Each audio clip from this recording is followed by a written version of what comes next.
bahwa manusia hidup di muka bumi ini harus berguna, sangat berguna. Jadi orang yang sibuk dengan dirinya sendiri itu belum sampai mana-mana. Manusia Sunda itu makanya disebut Sunda Wiwitan adalah ketika orang sudah mengalami pencerahan, selalu digambarkan dengan lingkaran cahaya. Apalagi kalau kita mau merunut istilah Sunda sendiri. Tapi selama ini Sunda selalu didekatkan atau ditekan bahwa dia adalah suku, dia adalah ras gitu. Enggak salah. Sunda itu satu lempeng besar kok. Sebelah bawahnya Sahul. Banyak salah kaprah di negara kita itu. Pun maaf kalau saya harus bilang bahwa banyak orang juga mengaku dirinya sebagai Sunda Wiwitan. Kalau bodoh jangan bilang Sunda Wiwitan, memalukan itu. Mau bilang Sunda Wiwitan ntar dulu, enggak. Sunda Wiwitan itu artinya orang yang sudah pintar, cerdas. Sunda Wiwitan itu adalah setara dengan Batara Guru. Sunda Wiwitan itu pasti sebagai guru besar. Orang pintar itu harus banyak bicaranya, harus benar gitu, harus bersih, harus sangat jauh, harus sangat luas dan berlandas. Itu baru layak disebut Sunda Wiwitan. Cerita Sunda Wiwitan menggunakan sesajen.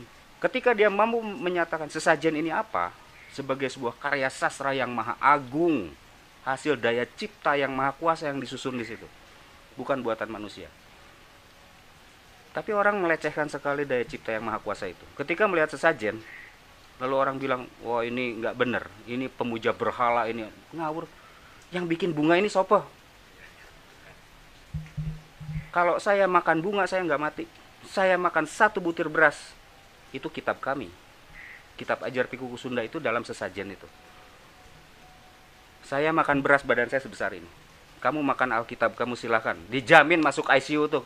Kalau semua orang disuruh ngadu-adu makan kitab, saya yakin tuh Boromir laku keras tuh. Nah, yang unik hasil daya cipta yang maha kuasa ya, dari mulai bunga, air, beras, wewangian, api.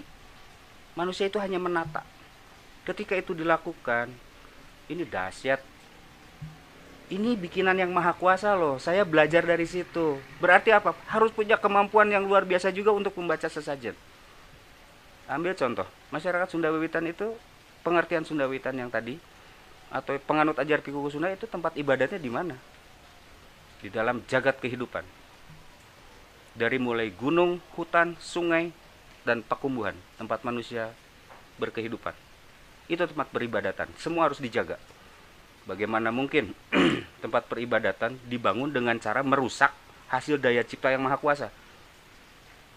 Mau beribadahnya di mana belum apa-apa, konsepnya sudah menghancurkan kok. Dan setelah itu kita dianggap sebagai animis dan harus malu. Oh enggak, saya nggak malu dibilang animisme. Dinamisme enggak, saya nggak malu dibilang dinamis. Penganut ajaran leluhur bangsa ini, nah itu yang membanggakan saya.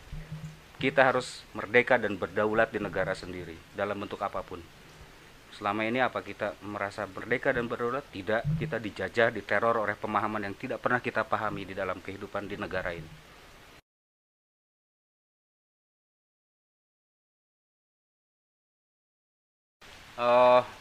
Inilah mungkin bukan fisik ya. Kalau secara fisik sulit, karena semua orang boleh berpakaian. Hanya luarnya saja, dalamnya tidak. Biasanya diawali dengan kata pun sapun sampurasun pada saat dia mipit amit. Selalu mipit amit itu cirinya. Ten artinya kepada, pun itu artinya yang terhormat.